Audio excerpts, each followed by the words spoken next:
Hello दोस्तों, नमस्कार। मैं अरविंद कुमार आप सभी का स्वागत करता हूं आपके अपने यूट्यूब चैनल अरविंद कुमार गुरुजी में। दोस्तों, आज हम बात करने वाले हैं उत्तर प्रदेश लोक सेवा आयोग के द्वारा कंबाइंड इंजीनियरिंग सर्विस 2024 के एग्ज़ाम के बारे में। ठीक है, तो सबसे पहले हम बात करते हैं कि विज्ञापन निकला है combined state engineering service exam 2024 का।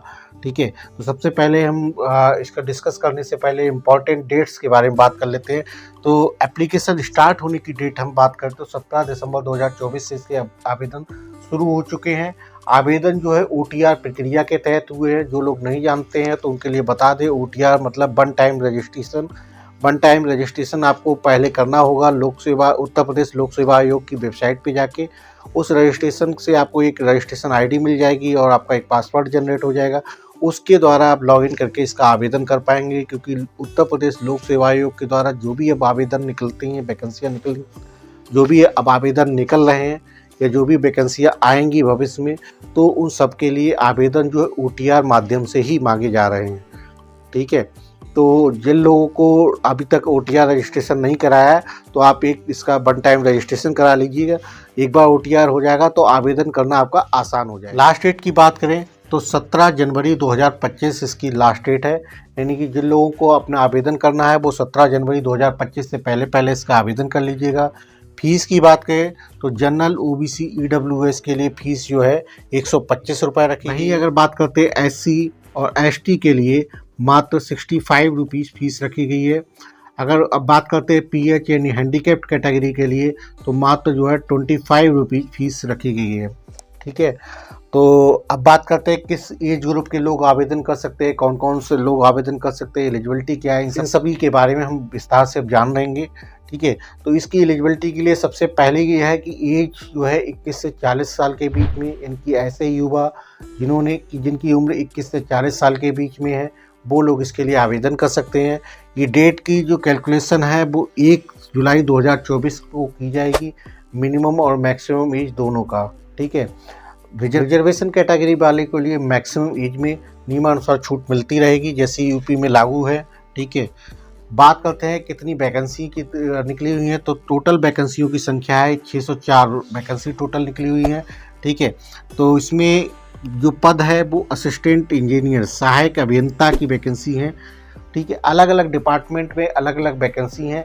ठीक है, तो आप इसमें अलग अलग डिपार्टमेंट वाइज अलग अलग योग्यता भी मांगी गई है, तो हम उसके बारे में सब विस्तार से बात करते हैं। पहले जो वैकेंसी निकली है असिस्टेंट इंजीनियर यानी मैकेनिकल की निकली है। ये किसमें है? सिंचाई विभाग में। टोटल वैकेंसियों की संख्या है 77।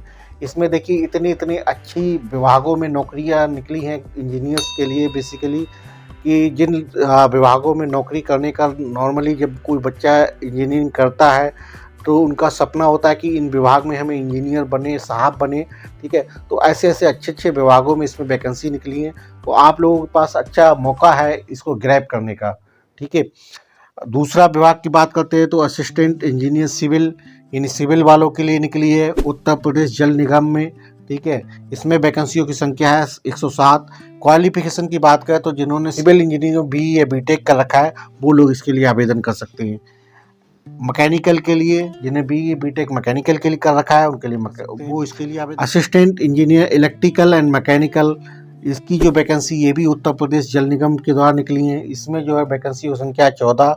ठीक है, इसके बाद बात करते हैं असिस्टेंट इंजीनियर सिविल से BE BTech कर रखा है तो ये किसमें निकली है? रूरल इंजीनियरिंग ग्रामीण अभियंत्रण विभाग में निकली हुई है।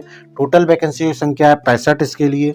ठीक है, इसके बाद बात करते हैं assistant engineer electrical and mechanical, जिन्होंने इलेक्ट्रिकल और मैकेनिकल से भी ये BTech कर रखा है वो लोग इसके लिए आवेदन कर सकते हैं। विभाग की बात करें तो आवास एवं शहरी नियोजन विभाग क्या है 8। ठीक है, इसके बाद बात करते हैं असिस्टेंट इंजीनियर सिविल, ये भी आवास एवं शहरी नियोजन विभाग में निकली है। वैकेंसियों की संख्या 40। इसके लिए BE या BTech जिन्होंने सिविल से कर रखा है वो लोग इसके लिए आवेदन कर सकते हैं। ठीक है, इसके बाद बात करते हैं असिस्टेंट इंजीनियरिंग सिविल PWD विभाग, एक ऐसा विभाग जिसमें सबसे ज़्यादा वैकेंसी हैं और सबसे ज़्यादा इंजीनियरिंग युवा जो है काम करना चाहते हैं PWD विभाग में। ठीक है, तो इसमें वैकेंसियों की संख्या है 226।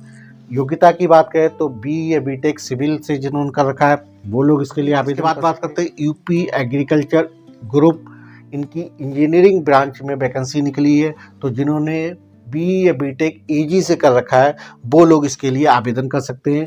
वैकेंसियों की बात करें तो टोटल 12 वैकेंसी हैं इसके लिए, ठीक है। तो एजी वालों के लिए भी मौका दिया गया है। इसके बाद बात करते हैं असिस्टेंट डायरेक्टर एनर्जी, ठीक है, यानी बिजली विभाग डिपार्टमेंट के अंतर्गत इलेक्ट्रिकल जिन्होंने कर रखा है, बीई बीटेक इलेक्ट्रिकल से कर रखा है वो लोग इसके लिए आवेदन कर सकते हैं। वैकेंसियों की संख्या है 7, ठीक है। इसके बाद बात करते हैं असिस्टेंट इंजीनियर सिविल की वैकेंसी निकली है, एबी सिंचाई एवं जल संसाधन निदेशालय में निकली है, डायरेक्टरेट में वैकेंसी निकली हुई है। टोटल वैकेंसियों की संख्या है 20, ठीक है। इसके बाद बात करते हैं असिस्टेंट इंजीनियर सिविल, ये किसमें है, चिकित्सा स्वास्थ्य एवं परिवार कल्याण विभाग, ठीक है। तो ये उसके अंतर्गत वैकेंसी निकली है। वैकेंसियों की संख्या है। अच्छे डिपार्टमेंट जिनमें सपना होता है इंजीनियरिंग करने वाले लोगों के लिए नौकरी करने का, तो ऐसे अच्छे अच्छे डिपार्टमेंट्स में आपको मौका दिया है उत्तर प्रदेश सरकार ने। तो मौका है इसको ग्रैब करने के लिए, लेकिन ये ग्रैब करना इतना आसान नहीं है। इसके लिए एक चरण सिलेक्शन प्रोसेस है, उस सिलेक्शन प्रक्रिया से आपको गुजरना पड़ेगा। इसकी सिलेक्शन प्रक्रिया जो है बेसिकली 3 चरणों में होती है।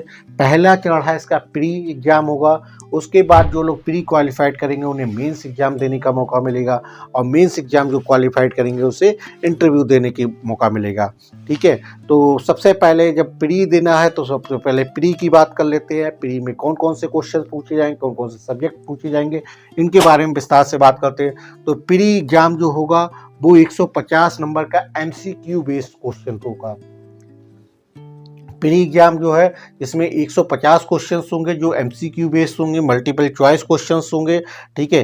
300 नंबर का ये पेपर होगा, यानी प्रत्येक क्वेश्चंस के लिए 2 नंबर का दिया जाएगा, ठीक है। टाइम पीरियड की बात करें तो 2 घंटे का समय होगा इसके सॉल्व करने के लिए। ये पेपर जो है 3 सेक्शंस में डिवाइड होगा। पहले सेक्शन जो है GS यानी सामान्य अध्ययन, इसमें जो है सामान्य विषय से संबंधित क्वेश्चंस पूछे जाएंगे जिनकी संख्या हो गई 25। नंबर की बात करें तो 50 नंबर के क्वेश्चंस होंगे। इसके बाद होगा सामान्य हिंदी का पेपर होगा, इसकी क्वेश्चंस की संख्या हो गई 25। नंबर की बात करें तो 50 नंबर का हिंदी आएगी, ठीक है। इसके बाद होगा इंजीनियरिंग एप्टीट्यूड। इंजीनियरिंग एप्टीट्यूड के कितने क्वेश्चंस होंगे, 100 क्वेश्चंस होंगे। कितने नंबर के, तो 200 नंबर के होंगे। ये टोटल जो है आपका 300 मार्क्स का पेपर है। इसको क्वालिफाइड जो लोग कर लेंगे उनके लिए अगले चरण में मौका मिलेगा। अगला चरण जो है इसका मेंस एग्जाम होता है जो सबसे इम्पोर्टेंट है, ठीक है। इसमें क्या होता है, ये मेंस एग्जाम आपके बेसिकली 2 पेपर्स में होते हैं, 2 पेपर इसमें आते हैं। फर्स्ट पेपर की बात करें, ये फिर से 2 सेक्शंस में डिवाइड होगा। फर्स्ट पेपर इसमें क्या होता है, हिंदी 25 क्वेश्चंस इसमें हिंदी के पूछे जाते हैं जो 75 नंबर के होता है, यानी प्रत्येक क्वेश्चन 3 नंबर का होगा, ठीक है। मेन सब्जेक्ट दूसरा जो क्या होगा, जो आपने जिस भी ट्रेड से अपनी कर रखी है, आपने BE BTech कर रखा है, उस ट्रेड से संबंधित आपका मेन सब्जेक्ट इंजीनियरिंग वाला होगा, ठीक है। इसमें 100 क्वेश्चंस पूछे जाएंगे, 300 मार्क्स के होंगे। तो टोटल पहला पेपर 375 नंबर का होगा, ठीक है। टाइम पीरियड इसको सॉल्व करने के लिए 2.5 घंटे का समय मिलेगा। इसके बाद बात करते हैं सेकेंड पेपर। सेकेंड पेपर में भी आपका रहेगा GS मतलब सामान्य अध्ययन से क्वेश्चन पूछे जाएंगे। 25 क्वेश्चन होंगे और 75 मार्क्स के होंगे, ठीक है। इसके बाद दूसरा सब्जेक्ट जो है, ये भी मेन सब्जेक्ट आपका, जो आपने इंजीनियरिंग जिस ट्रेड से कर रखी है, जिस ट्रेड के लिए आवेदन कर रहे हैं उसी ट्रेड से संबंधित आपके क्वेश्चंस पूछे जाएंगे। 100 क्वेश्चंस होंगे, टोटल 300 मार्क के होंगे। तो टोटल सेकंड पेपर भी 375 मार्क्स का होगा। इसका सॉल्व करने के लिए भी आपको टाइम मिलेगा 2 घंटे 30 मिनट का, 2.5 घंटे का टाइम मिलेगा इसको सॉल्व करने। जो मेंस एग्जाम का ये स्ट्रक्चर है, ये मेंस एग्जाम जो लोग क्वालिफाइड करेंगे उसके लिए इंटरव्यू का भी मौका मिलेगा, ठीक है। इंटरव्यू को आपसे की प्रक्रिया से आपको गुजरना होगा। इंटरव्यू जो है 100 नंबर का इंटरव्यू है, ठीक है। तो टोटल जो है मेरिट जो बनेगी वो मेंस एग्जाम के आधार पे बनेगी। प्री एग्जाम के नंबर इसमें नहीं जुड़ेंगे, मेंस प्लस इंटरव्यू के ही नंबर जुड़ेंगे, यानी कि आपका 375 प्लस 100 यानी 850 नंबर का टोटल ये आपका टेस्ट परीक्षा होने वाली है।